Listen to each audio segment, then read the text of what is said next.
திண்டுக்கல்லில் நத்தம் நீட் தேர்வு மையத்தில் முறையான ஏற்பாடுகள் இல்லாததால் தேர்வர்களும் பெற்றோர்களும் கடுமையான வெயிலில் நீண்ட நேரம் காத்திருந்த அவதியடைந்துள்ளனர்.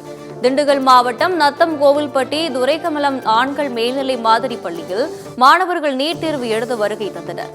அப்போது தேர்வு மையங்களுக்கு வெளியே நுழைவு வாயிலில் தேர்வர்கள் மற்றும் அவர்களது பாதுகாவலர்களுக்கு அடிப்படை வசதிகள் செய்யப்படவில்லை என குற்றச்சாட்டு எழுந்தது. குறிப்பாக இன்று அக்னி நட்சத்திரம் ஆரம்பித்த நிலையில் கடுமையான வெயிலில் தேர்வர்களும் அவர்களது பெற்றோர்களும் நீண்ட நேரம் வெயிலில் காத்திருக்கும் அவல நிலை ஏற்பட்டுள்ளது. பொண்ணு நீட் எக்ஸாமுக்காக இங்கே வந்திருக்கோம். இங்கே பார்த்தீங்கன்னா ரொம்பவே வெயில் ஓவராக இருக்குது. எந்த விதமான முன்னேற்பாடும் இல்லை. ரொம்ப சிரமமாக இருக்குது.